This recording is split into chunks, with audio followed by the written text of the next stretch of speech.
Hello everyone. This is Myriam Neaimeh from Newcastle University and the Alan Turing Institute. Welcome to the Supergen Smart Charging webinar. The webinar is an activity of the Vehicle Grid Integration Group at the Alan Turing Institute. The Turing is the National Institute in the UK for Data Science and Artificial Intelligence. And one of the objectives of the Institute is to apply data science to real-world problems, such as what we're doing at the Vehicle Grid Integration Group, where we are helping to transform the electricity and transport infrastructure. We already had a series of webinars where we talked about national and regional plans on electric vehicle and charging infrastructure rollouts. We also had a series of talks about communication protocols for EV charging. You can find the slides on the webinar landing page if you can search a smart charging webinar. We also have a playlist on YouTube. I wanted to share information on a recently published paper where we used some of the information from some of the webinars and the conversations we had with the experts and shared these findings in an open access paper. Now, the following series of talks is on cybersecurity, and it is in collaboration with Task 43, Vehicle Grid Integration of the International Energy Agency Technology Collaboration Program. The first of these talks is on public key infrastructure with a focus on EV charging stations by Mike Nelson from DigiCert and Oscar Marcia from Eonti. I met Mike at an event in the Netherlands last year on public key infrastructure organized by ELAD. And Mike is the VP of IT Security at DigiCert, and he oversees the company's strategic Internet of Things market development for critical infrastructure industries such as transport and power. And I asked Mike if he can share some of his insights on the topic. And he also suggested that we invite Oscar, who's a recognized PKI leader globally. So I am delighted to have both Mike and Oscar with us today to share with us their insights on public key infrastructure. If you have questions, please do leave them in the chat box and we take them towards the end of the talk. Mike and Oscar, over to you.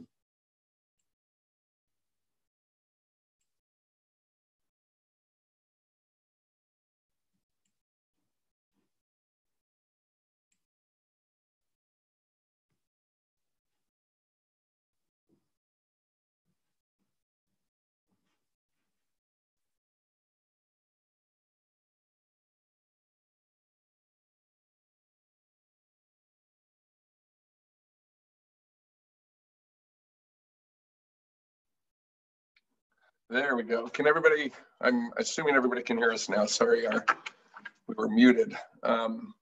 It's great to be with everybody. This is Mike Nelson from DigiCert. We appreciate everybody jumping on this webinar to talk about a really important topic in an industry that's growing rapidly with a lot of infrastructure being placed in countries around the world and vehicles charging into that infrastructure.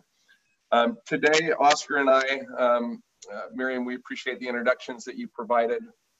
Oscar and I have worked collaboratively in many industries where public key infrastructure has been used to solve some of the complex security challenges that are inherent in those industries.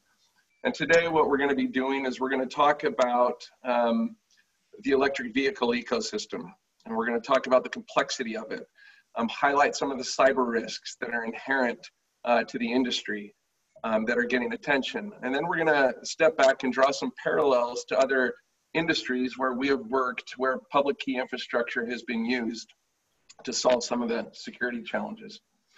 We're going to dive in and talk about PKI and the security solution and what it is and why it works and the challenges that it addresses and some of the common pitfalls that we see organizations and industries make when they're standing up a public key infrastructure.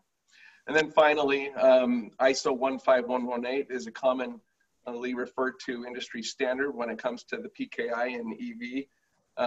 And we're going to talk about that standard and some of its strengths and some of the things that we feel are shortcomings of that standard. And then we will wrap up and take some questions. Oscar, anything else from you before we jump into the meat of our presentation? No, that's a great introduction, Mike. Hopefully everybody can hear me okay. You're coming across great, Oscar. So let me turn it over to you, and Oscar and I will be going back and forth with the content. So please allow us to kind of transition with that. And then if there are questions throughout the presentation, please feel free to, as Myriam said, put those questions in the chat, and we will try to respond to those accordingly. Thank you, Mike. Yeah, as you can see on the first slide here, one of the things that we see in this kind of electric vehicle charging space, and we do see this in many critical infrastructures, is the complexity of the different parties, the different silos that are coming together. Mike and I have been working on PKI and working on these critical infrastructure solutions for many, many years. And over the years, we've seen that evolution, kind of went from enterprise to kind of what we call an ecosystem. Great example of that is the cable industry, where you have a set of members and you have manufacturers and you have service providers, but it's all one industry for one, everybody kind of working together in that industry to solve some services or kind of security problems for services, but all under one industry, but still an ecosystem. Excuse me. What we started seeing over the years is that as these ecosystems were evolving and maturing, that there were these cross-domain opportunities, and this one's a perfect case of that. You do have the vehicle ecosystem. There are PKIs, and there's information and things that the auto industry and kind of their silo of protecting the information and messaging and the software that goes into vehicles, and kind of all, and that's been going on for a while. And on the utility side, we worked on an early engagement with OpenADR standard for looking at kind of pricing and load on a utility, and the standard there to be there, and kind of they were siloed, but then with electric vehicle, now you're starting to go across those silos, and that's kind of what we're starting to see. And we see that again in other ecosystems, and some of the other slides that we'll show, I'll try to point that out where we're starting to see that. But in this case, you do have that electric vehicle. That's kind of the endpoint, the customer. And having worked with the auto industry, there's an industry that really likes to hold control of the information device and the security of their product. And so we see that evolving into what they want to do with electric vehicles. Then you have the charging station. That's kind of the interface between the vehicle to get its power, ultimately to get the charge that it needs. And then within electric vehicle charging, then now you start putting in the richness of the environment in terms of the charge point operator, the mobility service provider, you have billing contracts, business management on top, and then the utilities, and kind of the ultimate, the other end of the spectrum, where you're trying to get the power from the utility into the vehicle. And so there is this complexity in many parts. And what I see is many silos, right, of these groups kind of solving their security problems before using various mechanisms, and then now coming together and at these domain intersections is where you see those gaps, and where you see, because from an auto perspective, they think they've got their side solved, and then from the charging station perspective, they think they got theirs, and everybody thinks that they're doing what is needed in their silo, but there's really nobody paying attention to that interface. And what we found, and especially even in enterprise or these other kind of siloed ecosystem PKIs was that if there isn't not one group looking at the overall implementation and the goal, then everybody can be doing the perfect thing for their environment. But in those interfaces, that there are errors introduced, and then that just accumulates as you go through. And I always, the analogy I use is kind of the, you can have a very expensive watch, and it has a lot of moving parts, but every so often you have to come in and set the time correctly. And so a PKI and an overall system like this has that kind of feel for me. So a lot of moving parts, a lot of interfaces, and kind of, but it's where the systems are going to. So next slide, Mike.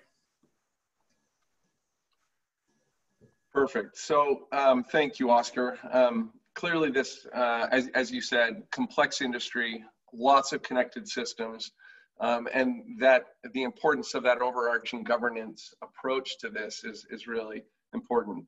Just to look at some of the cyber threats, I've read that approximately 80% of electric vehicles and the parts in those vehicles come from other manufacturers, meaning that the OEMs who are making these vehicles are really master integrators.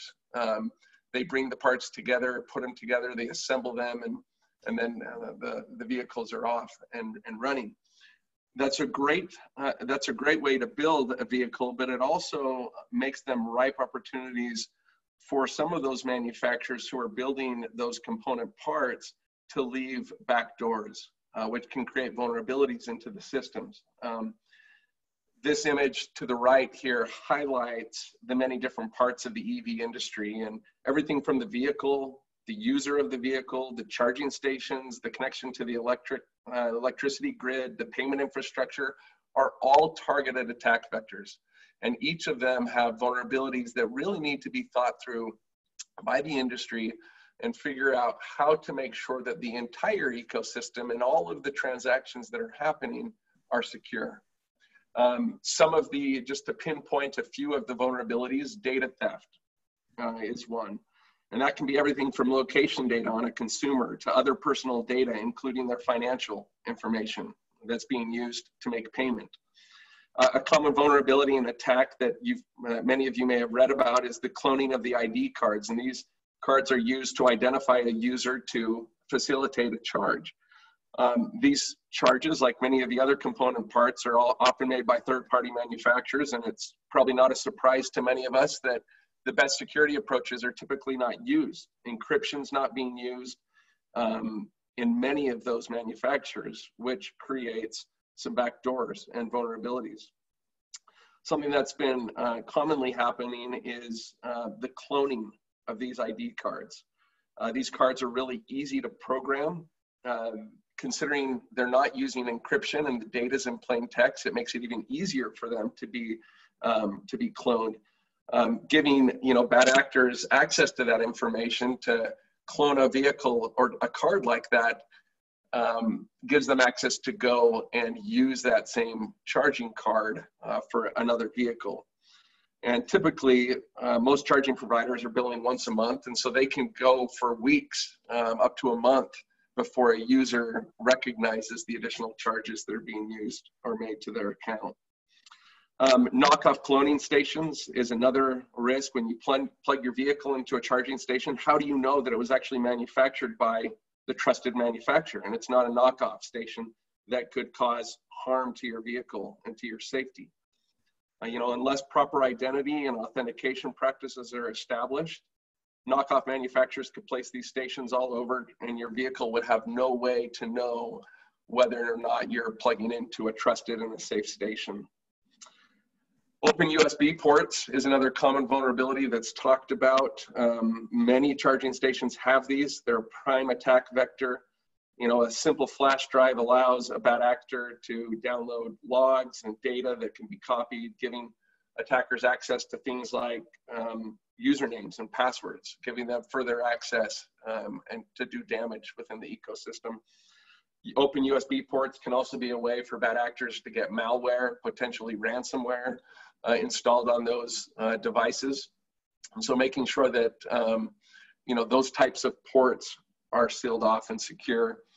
And finally, configuration manipulation, considering data being in free text, configuration settings become really easy to modify, to manipulate. Hacker could get in, adjust the configuration settings, which could ultimately cause harm. When you're dealing with electricity and charging, you want to make sure that those settings are in place and have integrity, can't get altered.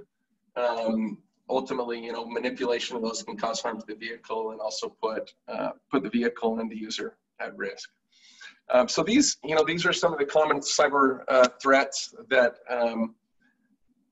as more and more vehicles get on the road and more charging stations pop up, the attack surface is expanding rapidly. And so our purpose today is to talk about how a security solution like public key infrastructure can be used to address these. And Oscar's now going to talk about and provide some examples of other industries who have had these similar challenges, who have brought very robust security solutions to the market. Thank you, Mike. Yeah, and here's an example of, as I mentioned before, some of the areas that we have been working together on. My company, Eonti, came out of Cable Labs, and that's why I'm very familiar with the industry and their uses, and we developed the PKI that is still in use globally. In the 15 years that I was there, we issued over 500 million certificates, never had to issue a revocation list. And a lot of reasons for that and how that's done. But it's to show one of the things early on that we looked at was the complexities of PKI and why industries or others were using it or not using it. And so during that tenure there, I was able to solve a lot of those problems, the delivery, the revocation, and items like that. And what we found, and the reason we kind of launched from Cable Labs, was to do Cable Labs, the broadcasting kind of being communication, falls kind of in the critical infrastructure space.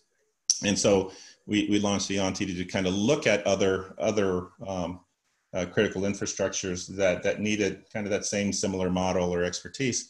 And with DigiCert as a partner, we were able to quickly start working on some of these major ones. The Aeromax, the one there in the middle, is from the aviation community. And that is, all the airports in the world they're starting to upgrade their security. And we're starting with what is called the ground-to-ground communications. When an airplane lands, from that point on till the airplane takes off, it's a ground device. And so all the different devices and communications that happen from the time an airplane lands, gets refueled, reloaded, and takes off, that communication is secured by PKI.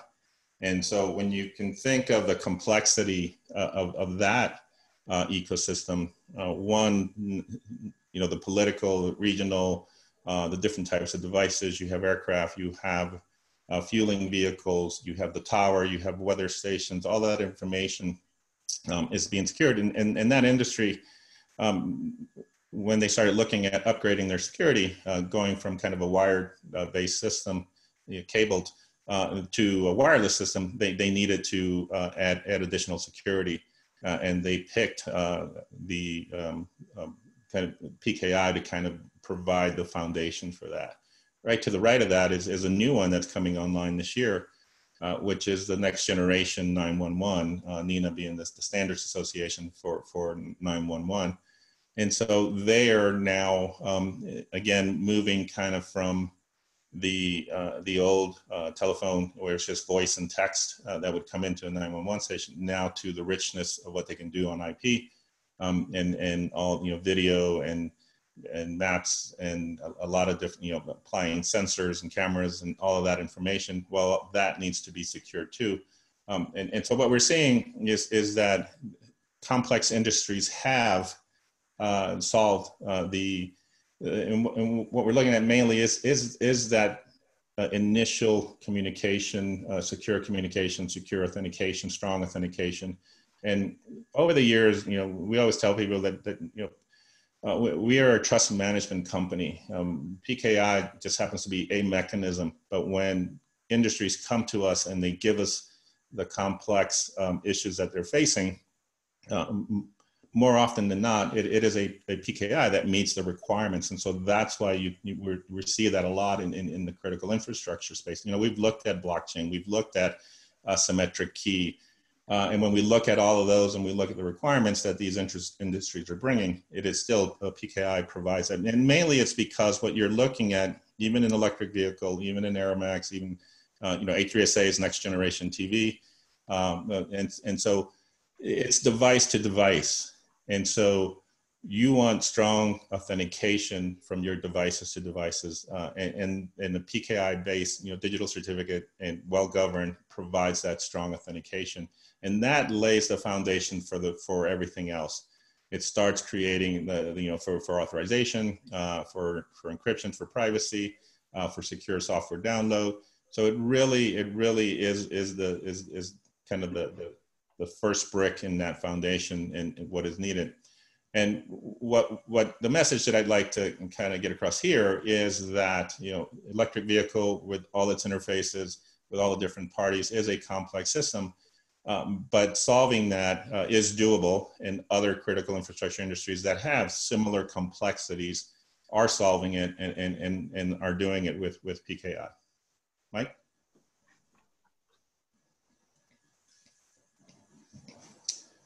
So this is kind of when we look at, again, the complexity of the critical infrastructures, and we talk, you know, all the different types of devices, all the different players. You have mobile devices, you have fixed devices. What we've seen over the years is that the ecosystem can be complex, but the PKI doesn't have to be. And so all the ones that you saw before, so next generation TV is a broadcast system. That was the A3SA. When Aeromax, being the aviation community, again, providing certificates for all ground devices on the airport surface, and NG911, starting in the US, but probably will go international in terms of its capabilities. And so all of these, again, is devices. When we, and all of those ecosystems use an architecture similar to the one here, the cable industry, one of the first ones to use this kind of, so very simple two-tier system.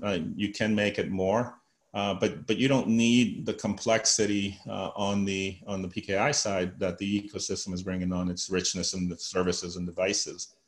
And what we typically have done is, you know, there is a route that is an offline route, and it is you know, under ceremony, and it becomes the trust anchor for that ecosystem. But what you see above it is that it's well governed.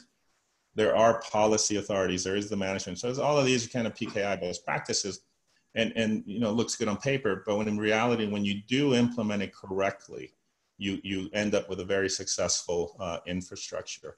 An example on the Aeromax side, the aviation, because that kind of has that global and again political feel to it.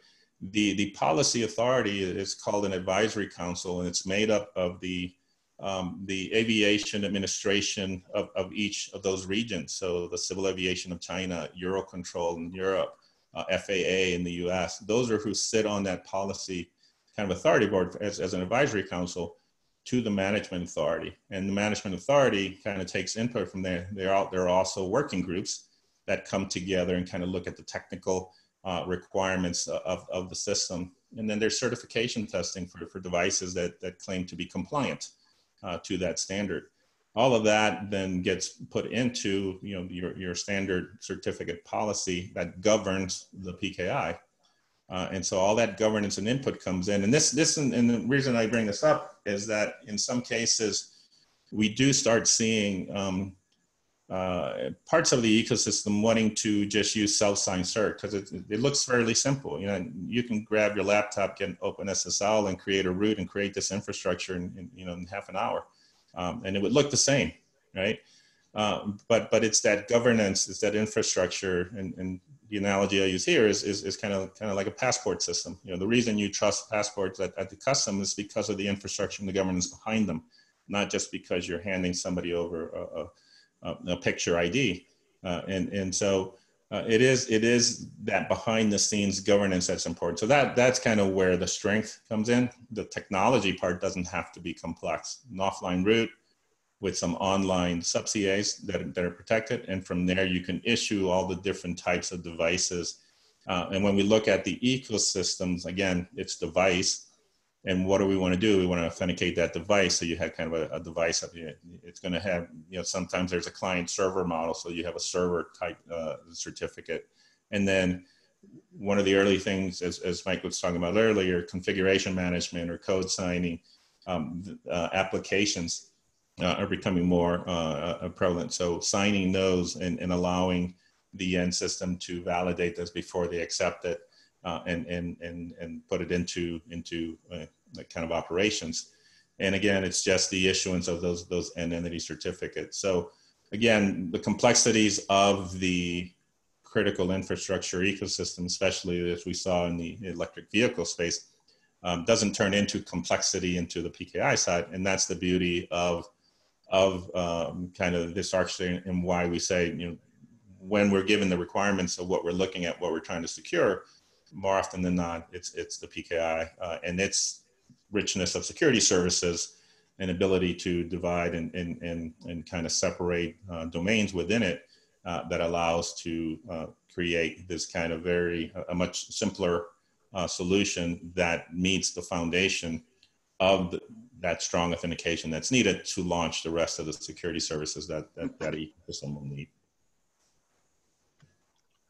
Awesome. And I think it's important to highlight that this architecture is, this is not an approved architecture for electric vehicle. This is an example of a proposed architecture and a governance model for an industry in a way that a PKI can be stood up.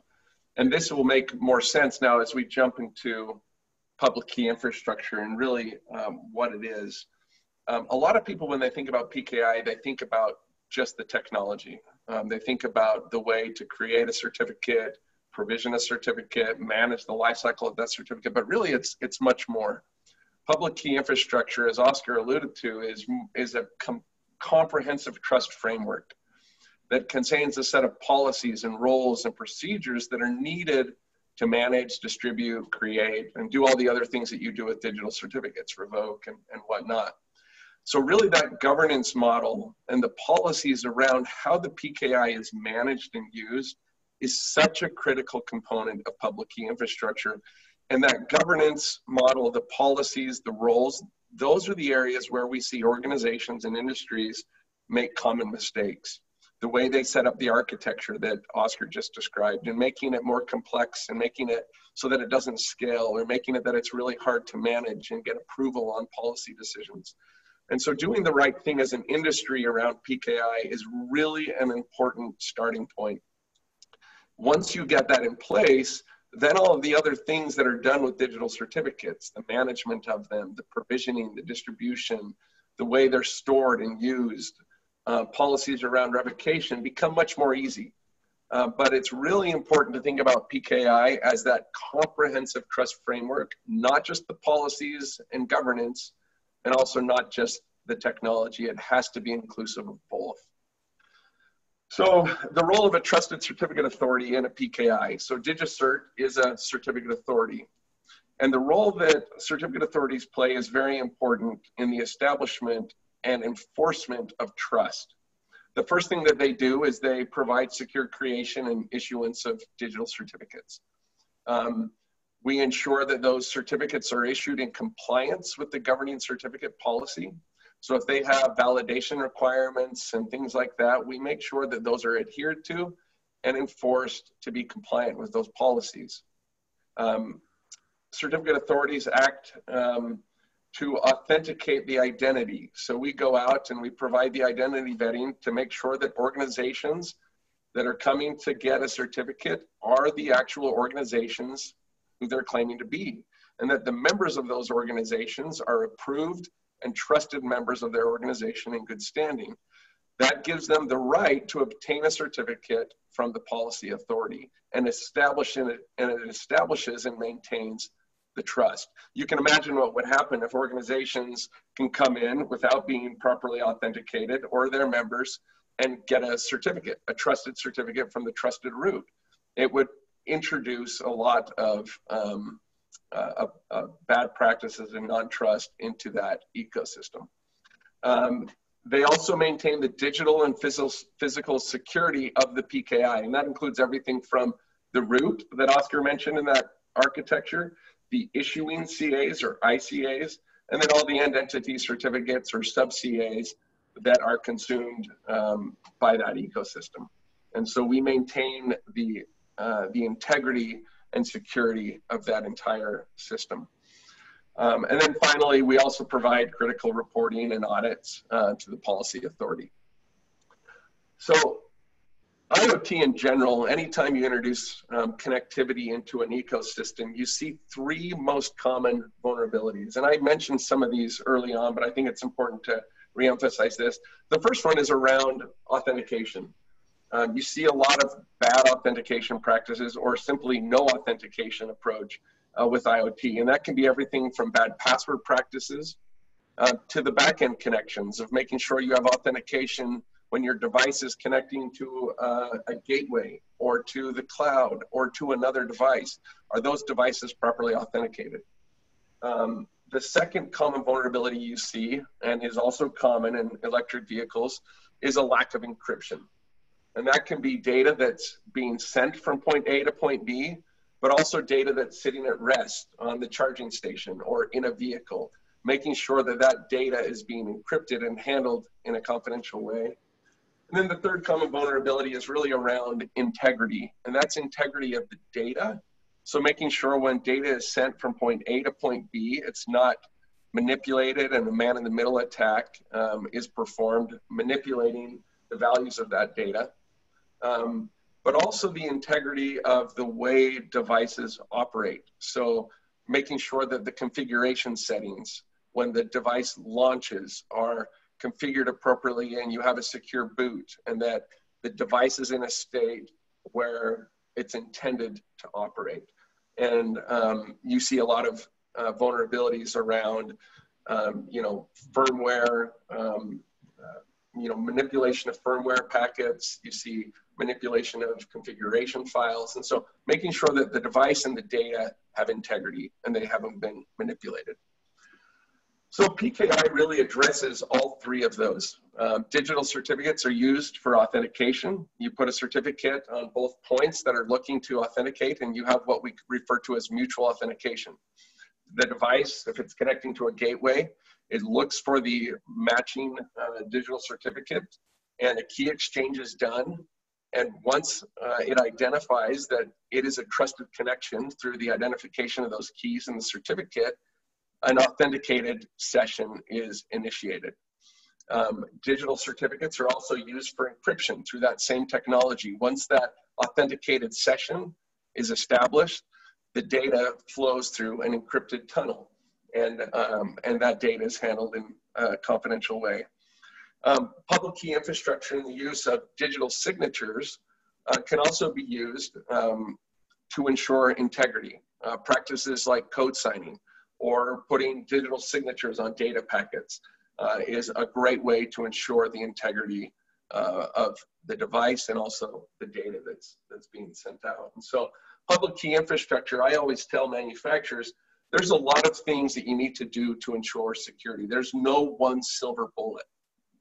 But public key infrastructure, addressing those three common vulnerabilities is a great starting point. They also need to be doing the other types of things like vulnerability testing and penetration testing and network monitoring. But getting these things in place to protect the physical device and the system that the device operates in is really, really important. We work with hundreds and hundreds of manufacturers and industries that are standing up public key infrastructures. And I thought it might be helpful to show some of the common pitfalls where we see organizations fall in the work that we've done. And I just wanted to put up some of these complexities. When you're standing up a PKI, it's important to work through all of these things. How are the keys generated? How are they managed? How are they secured? Are they put in secure storage? What hashing and encryption algorithms are you going to be using? Certificate provisioning. We see so many manufacturers who are like, all right, we have a certificate, but we have no idea how to provision it. How do we get it to the device? And how do we securely store it and do those types of things? So thinking through the ways in which you're going to actually leverage and provision that certificate. Having capability to do validity checking, making sure that the certificates are valid and that they have not expired or been compromised. I'll just mention a couple more of these. Revocation is a really important aspect of good PKI. So if something happens, you have the ability to identify where the compromise has occurred, and you can revoke those credentials and then renew and replace them. Certificate lifecycle management, that's everything from the creation to provisioning to ongoing management, renewal, and then sunsetting certificates. Making sure that you've thought through the strategy of how to do all of those things. What is the root hierarchy? Is it a multi-root, a single root? How do you manage that? And how do you ensure that it stays safe and secure? Another common one is certificate profiles. Every IoT device is just another IoT device that has different communication protocols, different computational power. And so making sure that you have the ability to create a certificate that is going to do what you need it to do on a device that you need it to do it on. IoT has a variety of different types of devices, and in the EV charging station, there are a lot. You have a vehicle, you have charging stations, you have gateways, and so all of those devices need to be looked at and addressed in a unique, specific way. And so making sure when you're standing up your PKI that you have thought through all the different types of certificates, the different types of profiles you're going to need, and that you have the ability to do that. And then scale. I'll end on this one, but scale is really important. We see a lot of manufacturers who come in, they have a burning fire with one device. Looking at not just where you are today or where the industry is today, but looking and saying, what are we going to need to have in 5 years and in 10 years? And is the security system that we're putting in place today going to be able to scale to get us there? And we see a lot of organizations stand up very weak, fragile PKIs that have no scaling capability. And so making sure that you've thought through how your PKI can scale as your industry or as your organization grows is really important. Let me pause there, and I'm going to turn it over to Oscar to walk us through now ISO 15118, which is the industry standard that walks through the PKI for electric vehicle charging stations. Thank you. Yeah, and so when we were asked to look at that standard, I believe about a year ago, and you know, we took a look, and what we ran it through is kind of what we call our kind of life cycle, PKI life cycle kind of assessment, where we break down all the components, the technology, the governance, the operations. You know, on the governance side, the CP is a document there, and there's standard formats for that, and there's a lot of things, and that's, as Mike was talking about, that's where you're going to find the requirements for that key generation, and for the storage, and for backup, and for multi-party control of the system. And so we break it all down into all those components, and we looked at the standard, kind of scored every one of those. You know, on the physical side is again the roots and the architectures, and then on the operations, how do you issue them, how do you manage them, how do you build for them? And so we take that 360 view and break it down, score each component, and add it all back up, and that's kind of where this assessment comes from. And so when we looked at the ISO 15118, what we saw was again, just looking at it from what it's looking to deploy, as we talked about the different silos in different areas, the PKI that is being expressed within that standard is the one that you see in the middle, in kind of a VGG root CA, and then an architecture that allows for multi-tier. You can have 2-tier, 3-tier, you know, sub-CAs. To issue the certificates, and then those certificates end up going into the vehicles. On the other side, it's relying on the car manufacturers and that infrastructure to kind of put the certificate in the vehicle there. What we saw was that in the vehicle to charging station is what, you know, Mike had mentioned mutual trust, but in this one, it was one-way trust. It was the vehicle to the charging station. Charging station authenticated the vehicle. But the vehicle did not authenticate the charging station. And that's where kind of the cloning or the fake charging stations could come in, because the vehicle doesn't know. It's just going to plug in. It's going to be asked for information, and it's going to give it. And so there was a weakness there. And again, all these interfaces is where the weaknesses are. Charging station now has a certificate to talk back to the rest of the ecosystem. And then on the other side, when you have where the billing, the contracts, and that stuff, there's another ecosystem there.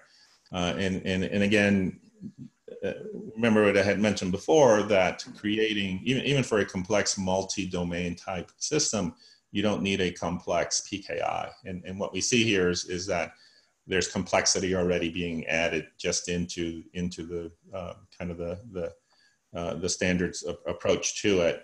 One, having that multi-tier, and there are reasons, and you have to weigh the pros and cons as to why you're doing it and why you're lying. And our approach has always been, make it as simple as possible to start with. You can always add the complexity later if it's really, really needed. And we've never found, usually the simple one really works really well. But there are reasons to have multi-tiered solutions, and that can, if it's expressed correctly and used correctly, that could be very helpful.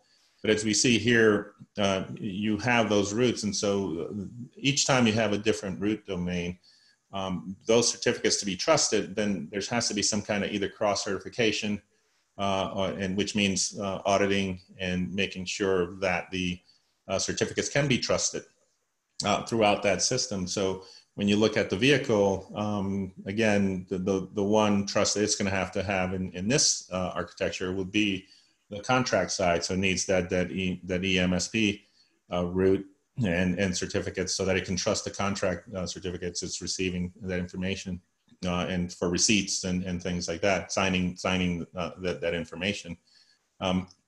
The charging station is going to have to trust the vehicle ones, from the vehicle one, it's not going to be one. Every vehicle is going to have a different route, because each vehicle has its own, like as I said, the auto industry very protective, and so each major vehicle is going to have, so it's not a common route.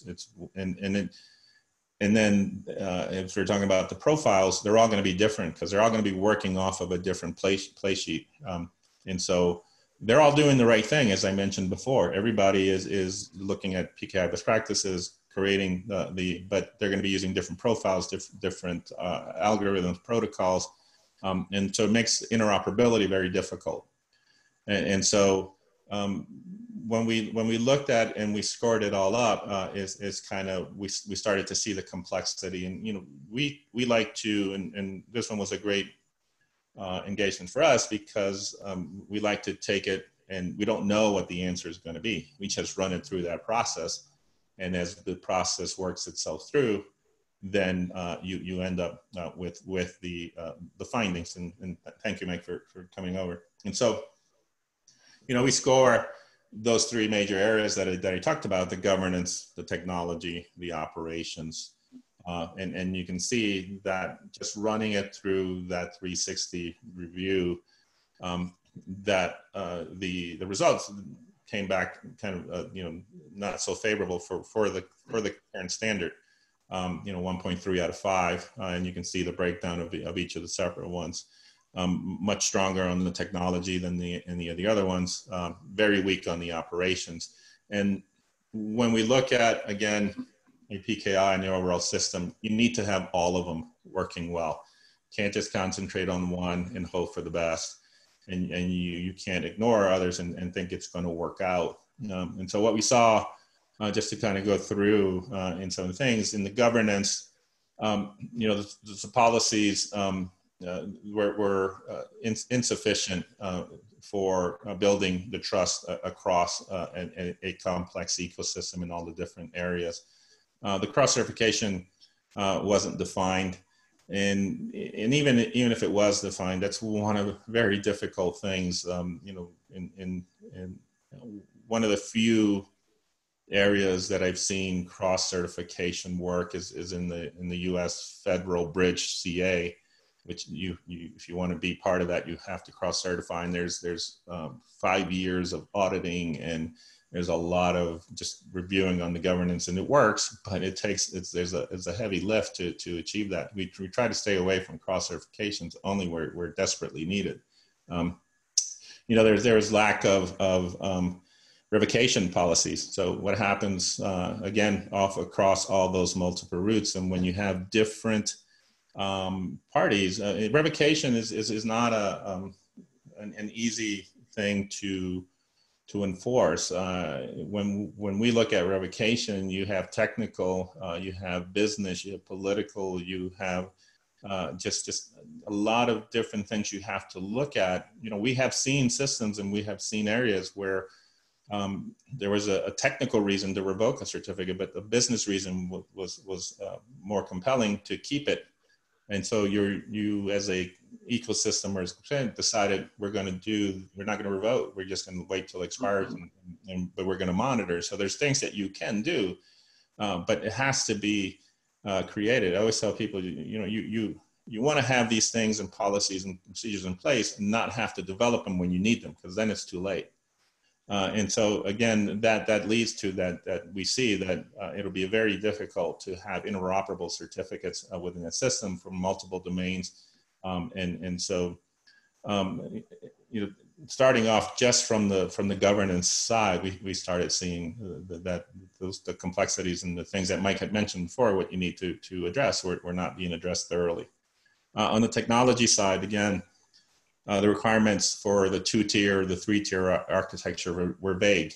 So that tells me that the implementer was going to pick, not really following a criteria or a sense of why it was needed. And on the other side, they did have some things that were very specific, saying, the private key algorithms to be used is going to be this. And so now in areas where they should have been more flexible, were very, very specific. And in other areas where they should have been more specific, they were vague. And on the key algorithm one, when you're looking at the system and you want it to be a global standard or even just a regional across many different boundaries, you can't, no one size is going to fit all. So you need to have that, and some of the protocols and algorithms, you're going to need the flexibility. So you build that in.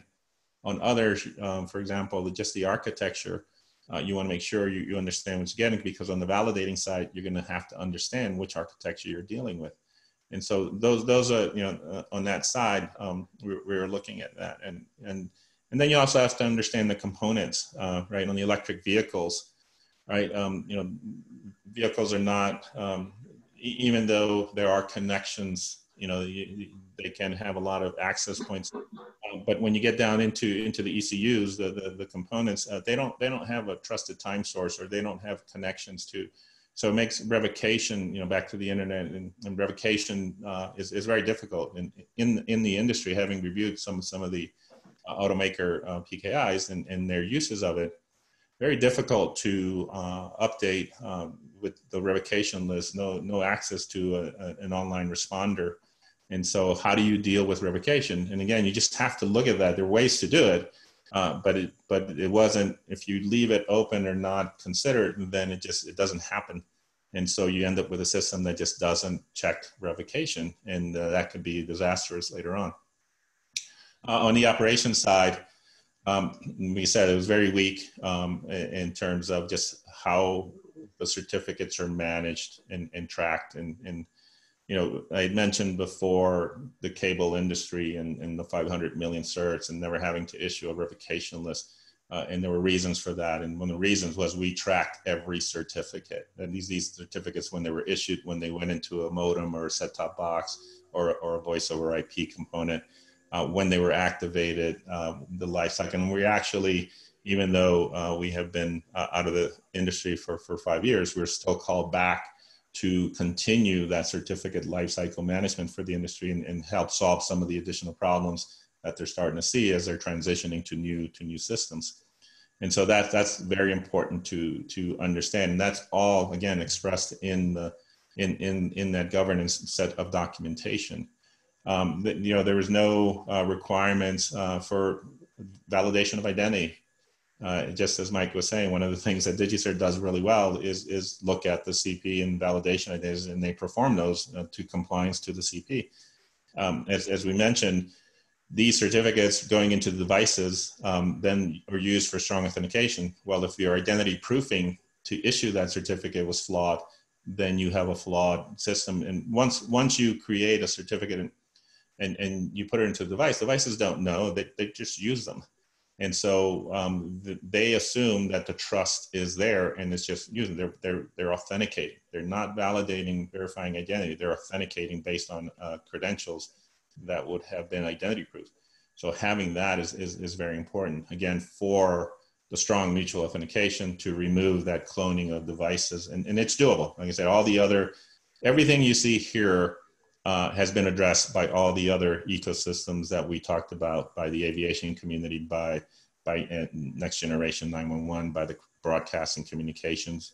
And you can see, one's kind of broadcast entertainment, one is transport aviation, the other one is emergency services, different types of ecosystems, but they all do, if we score them, they would score much higher on these, because everything that are seeing here has been addressed in those infrastructures, because of the importance of putting together a comprehensive, again, the technology, the architecture doesn't have to be complex, but the support and the structure has to be there, and it has to be strong, and it has to be concise. What you don't want is ambiguity or room for interpretation where specific requirements are needed.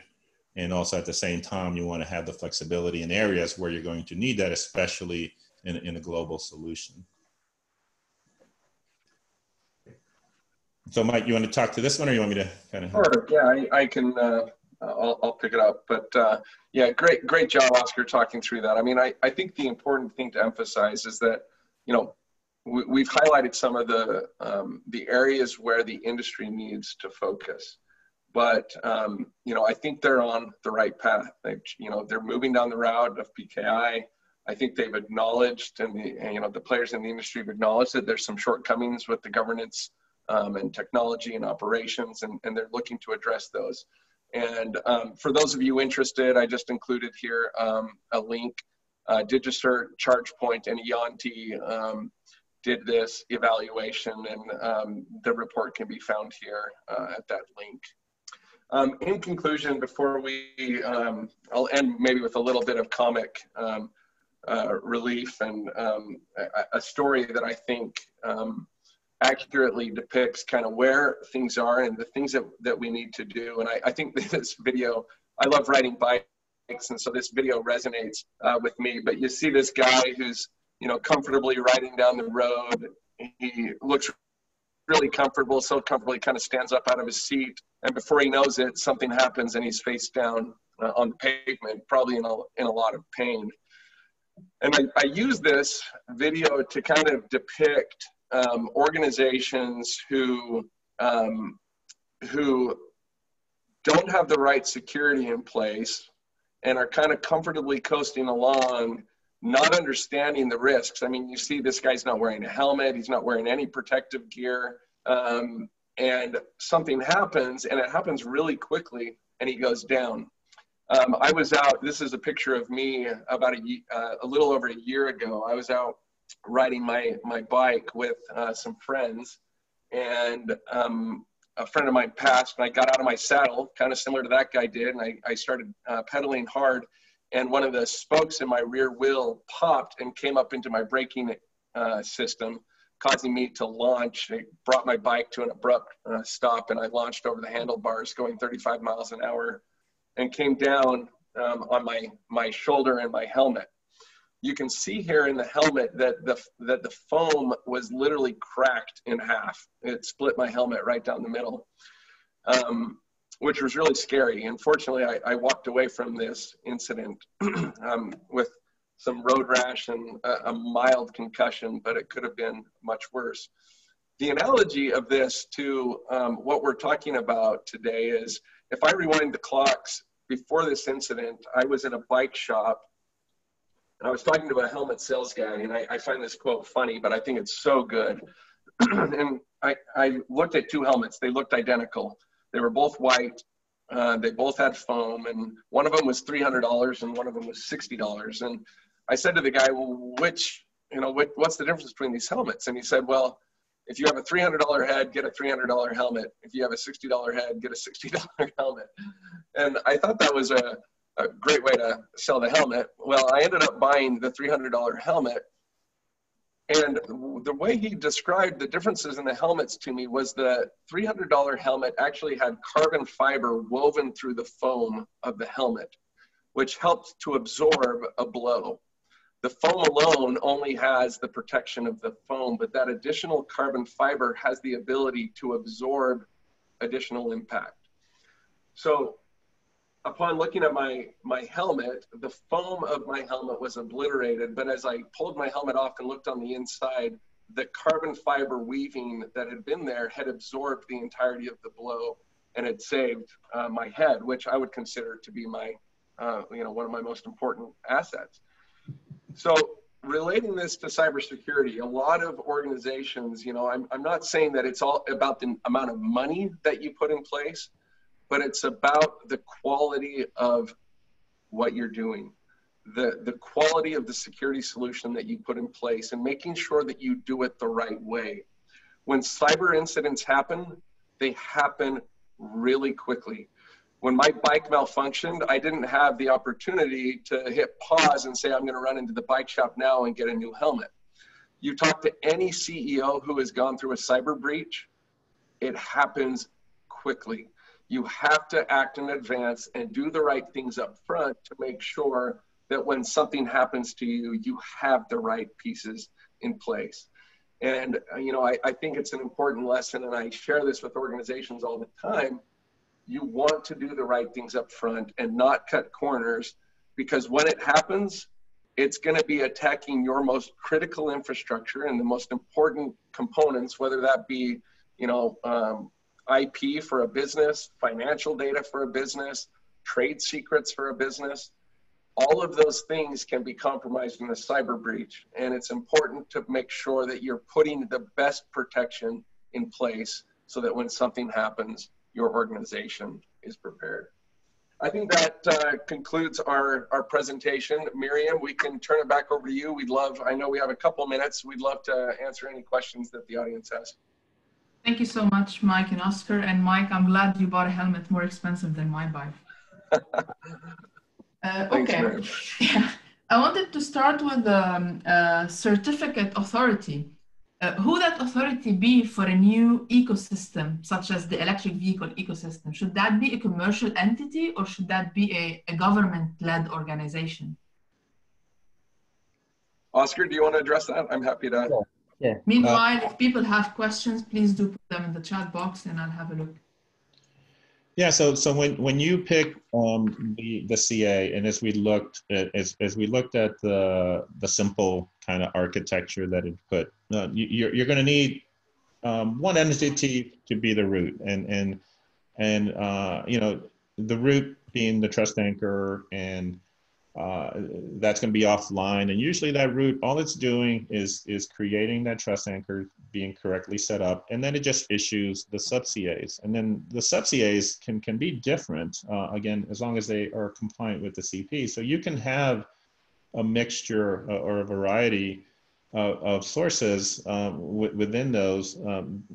Again, the simplest is usually the best in solution. Now, whether it should be a government entity or private, I think it is, it depends on the governance, the certificate policy that you create that allows, as long as the entity that is going to be the CA is compliant with it, and the community agrees that those are the policies that they want to abide by and be compliant to, then it usually works well either way. And we see, I mentioned the federal bridge CA, usually when there's cross certification or there's a lot of complexity in terms of the governance of multi-rooted systems, a government agency tends to do well.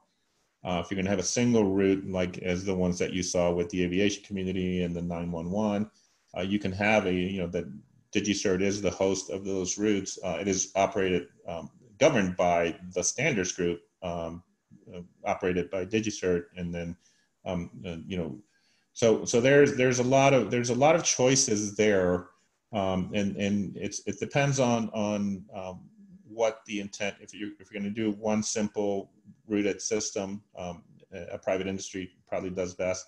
If it's going to be multi kind of regional and rooted and cross domains and cross certifications, then I think a government kind of route would help. When do we need the cross domain, and why would we need a cross domain? So cross domain is if you want to take advantage of existing ecosystems and you just want to say, you know, that auto industry, they have it, they do really well, they have it figured out. We want to use that instead of having, and maybe the auto industry will say, we have ours, we're not going to do yours, right? And so then you start looking at that and say, okay, here's our utility or charging station route, and you have yours. Let's exchange certificates and trust them. So the second you say, trust mine from my route, and you're going to say, trust yours from your route, that is a cross certification identity issue. And you don't want to do a lot of those. You know, like I said, the words I use kind of when you desperately need it. If you had one industry that just was not, and you're going to do it, that's fine. But the more you add, the complexity it grows, and the management of just the cross certification grows, and you don't want to get into that area. I have a question about the SIE has an initiative in the US. Are you able to give us an update about Europe? Are there similar initiatives? Europe, and I think, Mike, you've been involved. I know the... Yep. Can you briefly maybe mention the SAA initiative? SAE? The SAE one, there's a new initiative getting started this year where a couple of, I believe, global providers are starting to get together to kind of solve these problems, right? They understand and they think the ISO 15118 is a good start, but they want to look at the other things that we had mentioned there. How do they kind of augment what's there and create a solution that can be used comprehensively globally? So that, and I believe they're just getting started. So this year, hopefully, with everything that's happened and all the things, might have slowed down a little bit, but we were looking to re-engage with them second half of this year. Yeah, and in Europe, Charn is leading an effort. They are looking at there's an existing certificate policy document. We've provided comments for some suggestions on things that can be done to improve that, and they're undergoing that process. I think things have slowed down a little bit due to our current situation, but that's the update there. Is they're in the process right now of looking at the CP and what can be done to make some improvements. Okay. We talked about ISO 15118. Now, ISO 15118 covers the high-level communication between the electric vehicle and the charging station. But in an overall EV ecosystem, you also have the protocols between the charging station and the third-party operators. Have you assessed these? No, we were only asked to look at the interface between the charging station and the vehicle. We could have the best. So ISO 15118 could go from scoring 1/5 to 5/5, and on the other side of things, we have issues. Yes. Don't we need to make sure we're looking to the picture overall? And if that's the case, and it should be the case, whose job is that? I think, as I mentioned before, you have these kind of silos, and that's what happens. That one, so say the ISO side just says, I covered my vehicle to charging station, and then the utility or the rest of the the mobility services and billing and all that have their own standards. So those two communities have to come up and say, okay, who's reviewing? And that's kind of how the assessment came. The community that was looking at charging station to vehicle said, hey, nobody's reviewing this. Can we just get somebody to review it? And that's why they brought us in. That same would have to happen on the other side. I think the SAE one is trying to look at, again, as I said, kind of a comprehensive one, maybe using the best of all the pieces that are available out there and creating one under kind of that more simpler one rooted system, but with regional CAs that give the control and flexibility to the regions that they need, while at the same time maintaining the interoperability easily over the whole system. I have a couple more questions about the CA. One of them is, as a car with a CA from the US, would it work properly in Europe or Japan charger? Yeah, and that's the beauty of that. Great question. That simple rooted model. And an example of that is the aviation one. Planes, right, even more than cars, cross boundaries and borders continuously. And so an airplane from the US can land at an airport in Europe, South America, wherever, and it's going to be interoperable with that system on that tarmac. And it's because of that simple one root system that they've used. If you have regions that want to operate their own sub-CA, that's allowable. It has that, again, that flexibility is built in, but any certificate issued from that system will be interoperable with any other certificate in any other location that is validating according to that ecosystem. Okay, thank you. And another one is, let me see. Okay, will there be a global root CA for EV manufacturers? There should or could be. We understand the differences, and like I said, every of these ecosystems that are complex. The aviation system, and I keep using that example because imagine the complexity, the politics, and all the different regions and everything, and that community as diverse and as regionally as well as politically came together and created a single root system. And that's what's going to help them be interoperable. So I think in the electric vehicle charging, you can achieve that. And then again, when you realize that the root, all it does is issue these sub-CAs, and policies can flow to regions through those sub-CAs, then you realize that one root really suffices. There's really no additional security. There's really no additional control for having multiple roots. So these single rooted systems work really well when you understand what you're trying to do. If we get to a future not far from now where there is no PKI in place, where a CA is not available, should we just assume that the electric vehicle will just charge or discharge and accept the risks of what happened? You just fall on the bicycle and yeah, I think consequences because you haven't designed the system well from the beginning.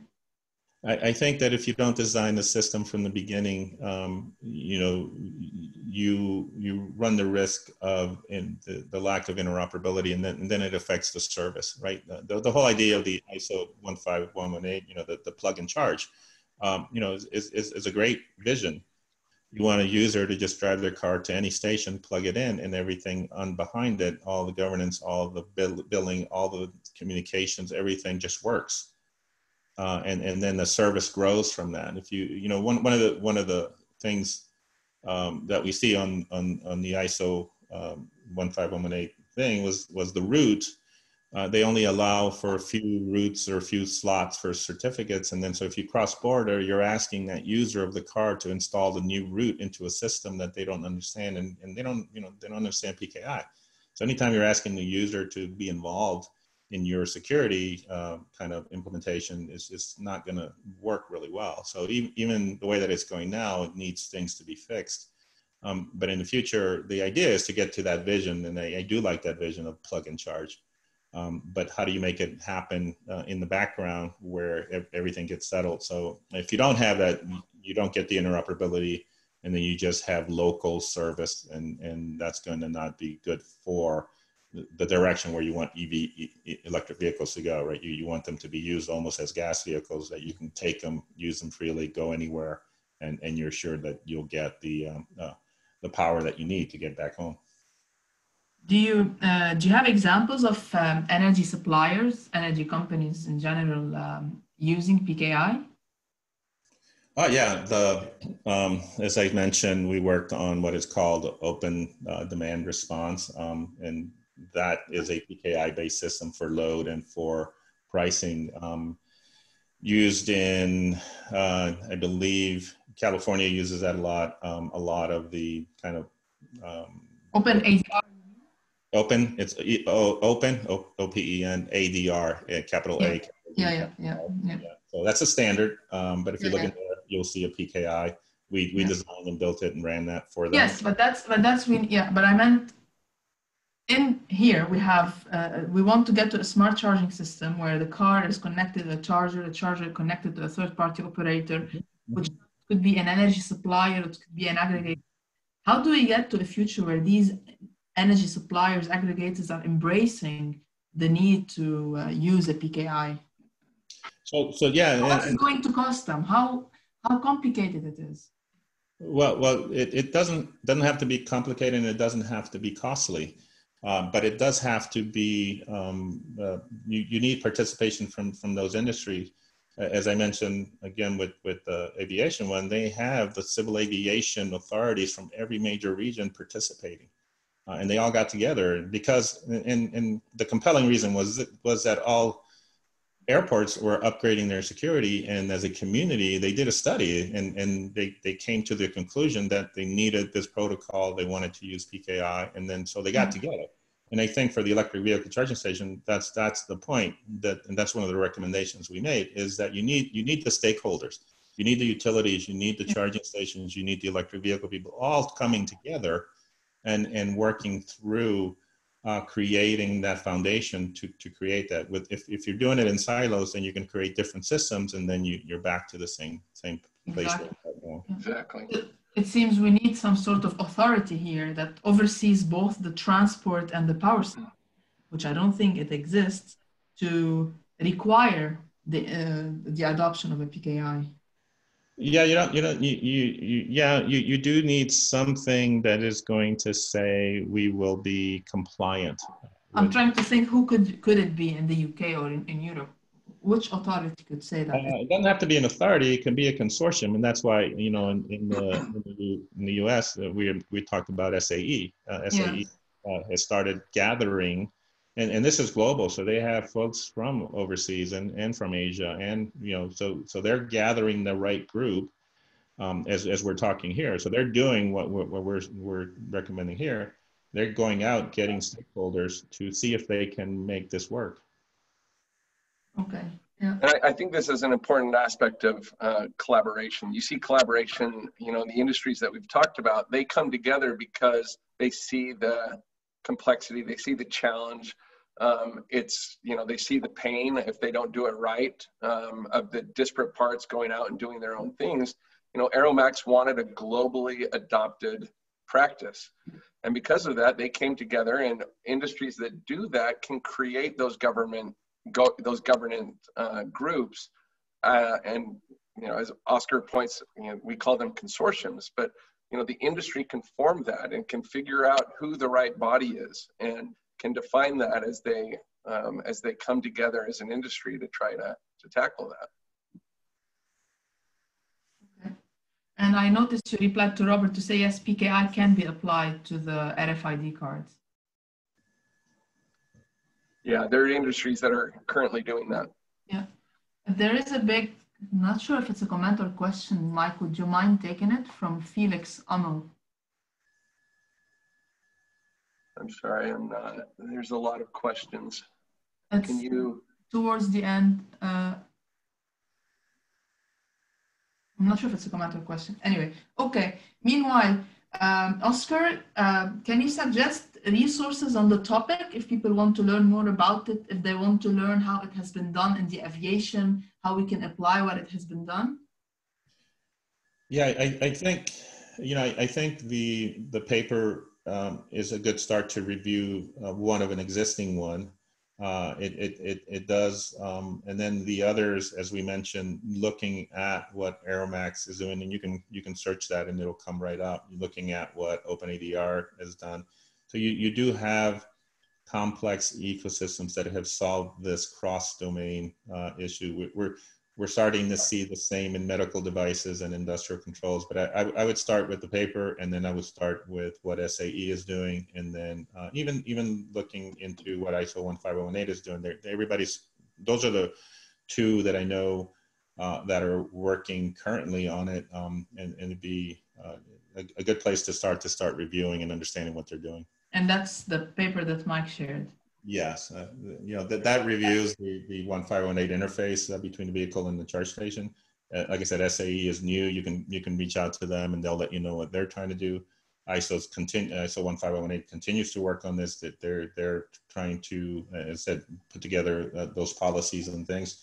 So there's activity in those areas that would be a good start.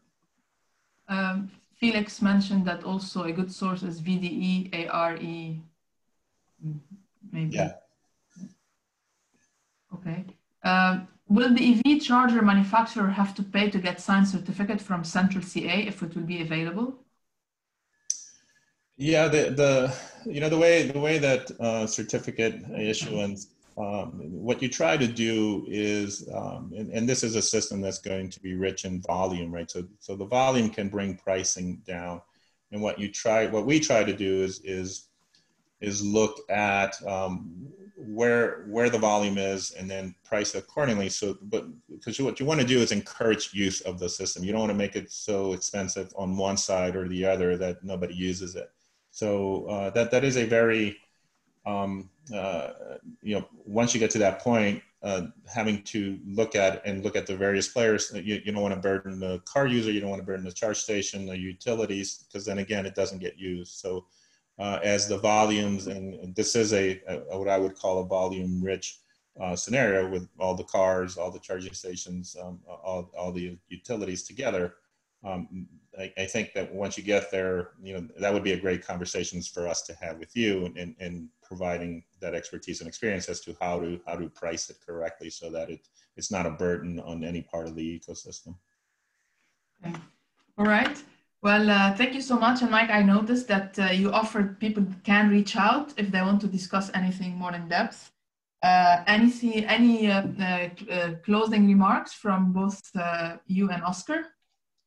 I would just say thank you, Myriam, and thank you everybody for joining. This really is an important topic, and in a growing ecosystem that needs some attention, and we appreciate you shining a light on it and bringing some attention to it. Well, thank you. And thank you everyone for joining. Thank you.